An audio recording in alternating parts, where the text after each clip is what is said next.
En octobre 2015, le français Run publiait l'ultime tome de sa série de bande dessinée intitulée Moutafoukaz, publié par Ankama chez l'excellent label 619. Moutafoukaz raconte l'histoire de deux personnages un peu spéciaux, Angelino et Vince, vivant dans une version apocalyptique de Los Angeles appelée Dark Mid City et se retrouvant, malgré eux, au cœur d'un tentaculaire complot mondial. Je ne vais pas vous dévoiler ici toute l'intrigue, car je vous conseille très vivement de la découvrir par vous-même, mais pour le bien de cette émission, je dois tout de même préciser que le complot en question débute plus ou moins par une expédition des nazis sur la Lune. Dans le dernier tome de la série, Run rapporte en bonus une anecdote de dédicace durant laquelle un jeune garçon de 12 ans est venu lui demander si ce qu'il racontait dans son histoire était vrai, et en particulier la question des nazis sur la Lune. Alors évidemment, la question peut paraître légère, voire absurde, mais elle révèle en réalité une question primordiale de la fiction. Peut-on jouer avec l'histoire ? Existe-t-il une certaine responsabilité de réalisme pour une œuvre historique ? Et pour un sujet aussi sérieux et sensible que celui du nazisme, on est largement en droit de se poser la question. Les artistes semblent en tout cas avoir tranché, vu le nombre de films, de séries, de jeux vidéo, de bandes dessinées ou de romans dans lesquels ils utilisent le nazisme pour nourrir leur fiction.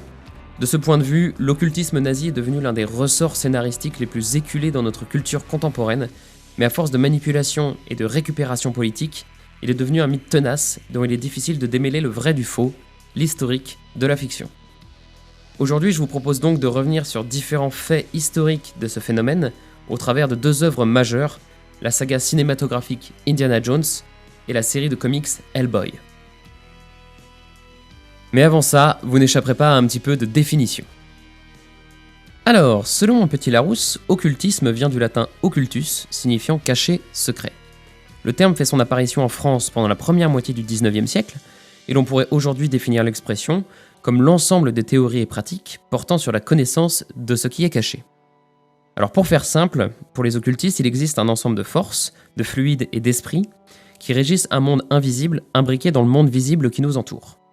Les disciplines occultes sont alors le moyen de comprendre ce monde invisible et surnaturel. Elles s'opposent donc aux sciences modernes, rationnelles et matérialistes qui permettent de comprendre le monde visible.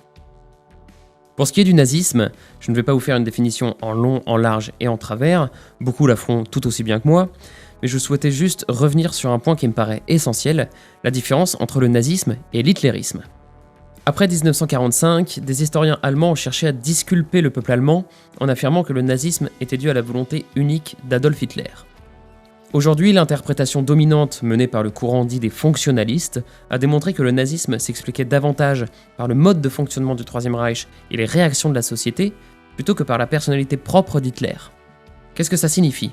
Tout simplement que les grandes décisions du régime, y compris l'extermination des Juifs d'Europe, étaient le résultat d'un jeu subtil entre les diverses tendances du parti. Voilà pourquoi aujourd'hui, je ne vais pas me focaliser uniquement sur Hitler, mais bien sur les rapports qu'entretenaient les nazis dans leur ensemble avec l'occultisme. Pour ce numéro, j'ai choisi de fonctionner dans un ordre quelque peu différent, donc je vais tout de suite vous présenter notre première œuvre, la saga Indiana Jones. La saga cinématographique Indiana Jones est l'œuvre du célèbre Steven Spielberg, réalisateur, scénariste et producteur américain, né en 1946 dans l'Ohio. Je ne vais pas revenir sur l'ensemble de la carrière du bonhomme, tout simplement parce que vous connaissez aussi bien que moi Steven Spielberg, et que je suis persuadé que vous avez déjà tous vu au moins une de ses œuvres. Précisons tout de même que la saga Indiana Jones, bien que réalisée par Steven Spielberg, a été imaginée et en partie écrite par un ami de ce dernier, un dénommé George Lucas, à qui l'on doit la très célèbre saga Star Wars. La saga Indiana Jones a démarré en 1981 avec les aventuriers de l'Arche perdue, avant de se poursuivre par une préquelle en 1984 avec Indiana Jones et le Temple maudit, et une suite à l'intrigue principale en 1989 avec Indiana Jones et la dernière croisade. Nous pensions tous que la saga était close, jusqu'à ce qu'en 2008 sorte dans les salles obscures Indiana Jones et le royaume du crâne de cristal, un épisode, disons, catastrophique. Mais oublions donc cet échec pour nous concentrer sur l'histoire d'Indiana Jones, ou plutôt de Henry Walton Jones Jr., professeur d'archéologie à l'université du Connecticut, expert en occultisme et interprété par Harrison Ford, qui a le don de faire chavirer toutes les étudiantes. Marchant dans les traces de son père, lui-même professeur de littérature médiévale, Indy s'en détache toutefois en étant un véritable aventurier, un homme de terrain qui ne recule devant rien pour retrouver des antiquités. Dans les premiers et troisième épisodes de la saga qui nous intéresse aujourd'hui, Indiana Jones est en prise avec les nazis pour la quête de l'Arche d'Alliance, c'est-à-dire le coffre légendaire qui est censé renfermer les tables des 10 commandements, et le Graal, la coupe mythique dans laquelle fut entre autres recueilli le sang de Jésus. Ce combat face aux nazis, Indiana Jones le partage avec le personnage principal de notre seconde œuvre, j'ai nommé Hellboy. La série Hellboy est aujourd'hui l'œuvre principale de l'américain Mike Mignola. Né en 1960 à Berkeley, en Californie, Mignola débute son travail de dessinateur chez Marvel avec des séries telles que Daredevil, L'Incroyable Hulk ou encore Rocket Raccoon. En parallèle de sa formidable imagination, Mike Mignola est principalement connu pour son style très personnel, constitué de clair-obscur et de contrastes prononcés qui rappellent le cinéma expressionniste allemand. À partir de 1994, Mignola s'émancipe du travail de commande chez les grands éditeurs et publie chez Dark Horse Comics un premier album qui pose les bases de son univers. Intitulé Hellboy, les germes de la destruction, cet album nous plonge au cœur de la Seconde Guerre mondiale où Rasputin s'allie avec les nazis pour invoquer des démons sur Terre et ainsi mettre fin à la guerre. Évidemment, cette expérience sera un échec puisque le démon invoqué apparaîtra du côté des Alliés qui l'élèveront et l'appelleront Hellboy. Notre héros va alors intégrer le BPRD, le Bureau de recherche et de défense sur le paranormal, afin de défendre le monde de diverses menaces. Au sein de ses très nombreuses aventures aux quatre coins du globe, Hellboy va régulièrement croiser la route de Rasputin, d'anciens nazis et d'autres vilains légendaires qui lui révéleront qui il est vraiment et quel est son destin sur notre planète. Véritable succès commercial, l'univers d'Hellboy sera adapté 2 fois au cinéma par Guillermo del Toro en 2004 et 2008. Également acclamé par les critiques, récompensé par 13 Eisner Awards, Mike Mignola est sans aucun doute l'un des plus grands artistes de sa génération, dont l'œuvre force le respect et l'admiration depuis maintenant 20 ans. Une des premières questions que l'on doit se poser est celle du contexte dans lequel l'idée d'occultisme nazi s'est développée. Les aventures d'Indiana Jones se déroulent respectivement en 1936 et 38, et Hellboy est invoqué sur Terre en décembre 1944. Ces dates concordent avec la réalité puisque la question des rapports entre le nazisme et l'occultisme surgit dès les années 30 au sein des milieux chrétiens allemands persécutés par le nouveau régime.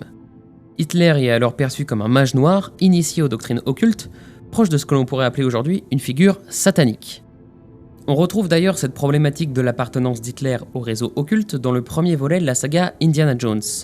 En effet, les 2 membres des services secrets américains qui viennent questionner notre héros à propos de l'Arche d'Alliance font explicitement référence à l'obsession d'Hitler pour l'occultisme. L'appartenance ou non d'Adolf Hitler à des cercles occultes constitue en l'occurrence une des questions primordiales de la littérature consacrée à notre sujet. Selon plusieurs historiens allemands, américains et britanniques, Adolf Hitler aurait en effet fréquenté ces milieux occultes lorsqu'il résidait à Vienne. Le grand historien George Mauss, par exemple, estime que les idées mystiques et occultes influencèrent la vision du monde du national-socialisme à ses débuts, et en particulier celle d'Adolf Hitler, qui crut jusqu'à la fin de sa vie dans les sciences secrètes et les forces occultes.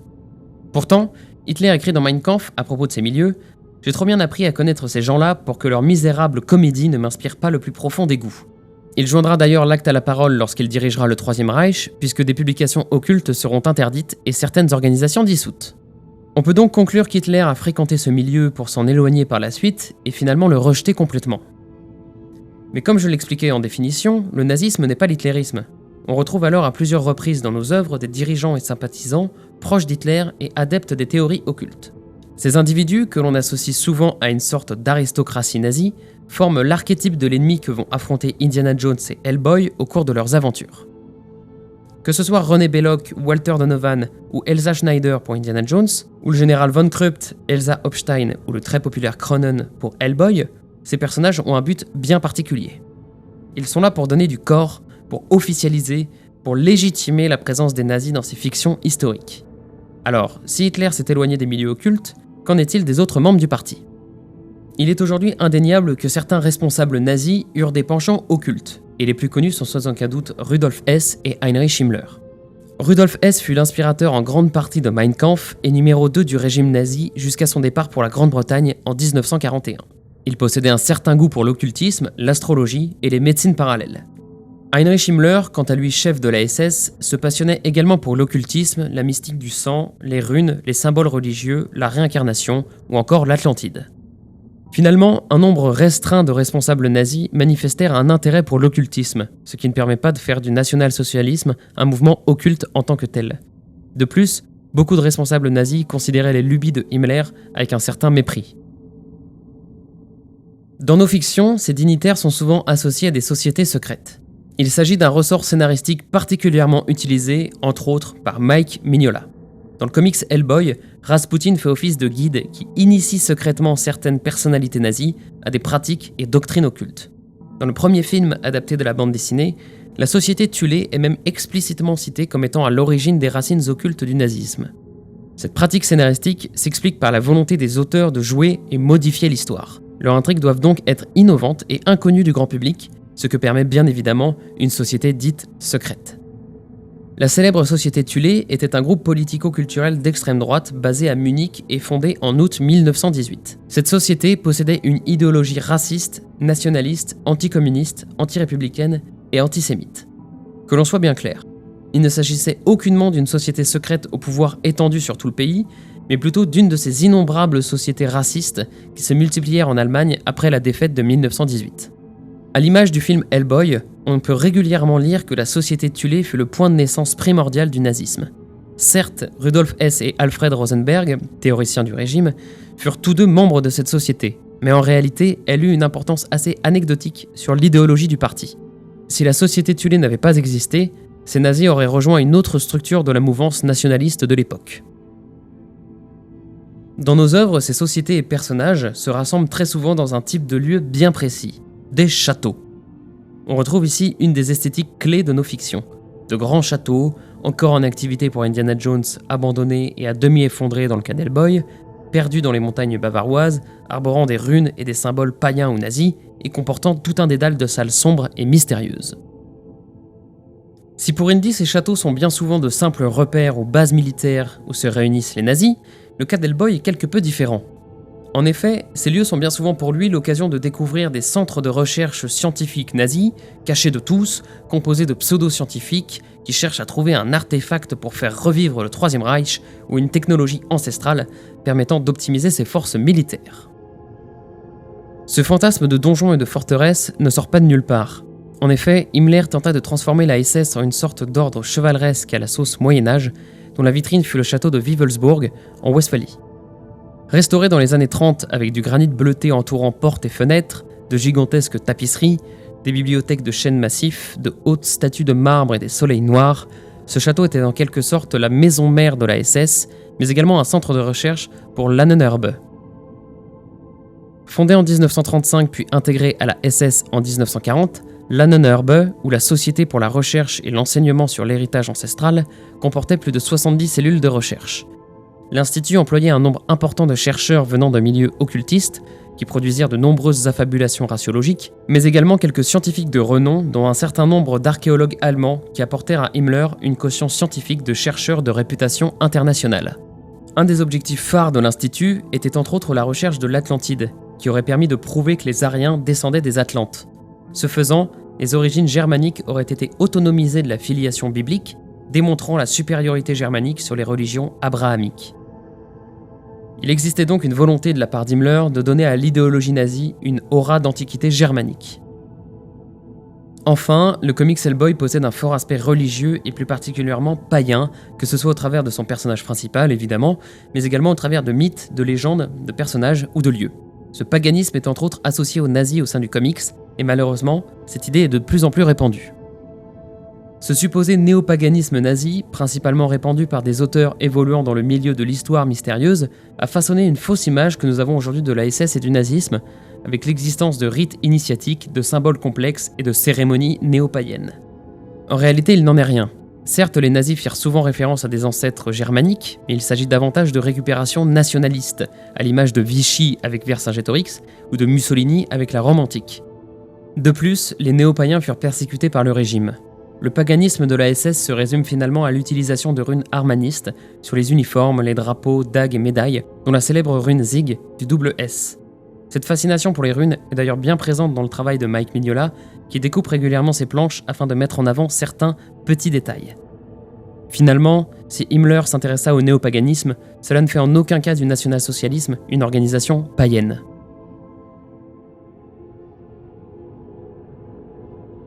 En conclusion, on peut donc retenir que l'occultisme nazi est un phénomène historique qui a touché une extrême minorité des dirigeants du Troisième Reich. Si à ses débuts, Hitler a pu être influencé par des milieux occultes, cela ne permet pas de faire du national-socialisme un mouvement occulte ou néo-païen. Alors finalement, faut-il jouer avec l'histoire ? Je ne pense pas qu'il y ait de réponse absolue à cette question. Et comme je l'ai dit précédemment, les artistes ont déjà tranché, puisque cela fait bien longtemps que l'histoire est un de leurs terrains de jeu favoris. Dans le cas de l'occultisme nazi, le phénomène est tombé dans l'oubli au sortir de la guerre, avant de renaître sous la plume de Jacques Bergier et Louis Powell dans leur ouvrage Le Matin des magiciens, publié en 1960. Depuis cette décennie, plusieurs centaines de livres non fictionnels sont publiés chaque année sur cette thématique, mais une très large majorité relève soit de l'irrationnel le plus complet, soit de la récupération politique par l'extrême droite. Donc méfiez-vous des intentions réelles de certains auteurs. L'occultisme nazi peut être utilisé à des fins de divertissement, et la qualité peut être au rendez-vous comme dans Indiana Jones ou Hellboy, mais malheureusement, ce phénomène peut également être manipulé afin de promouvoir le nazisme par des œuvres résolument révisionnistes, voire négationnistes.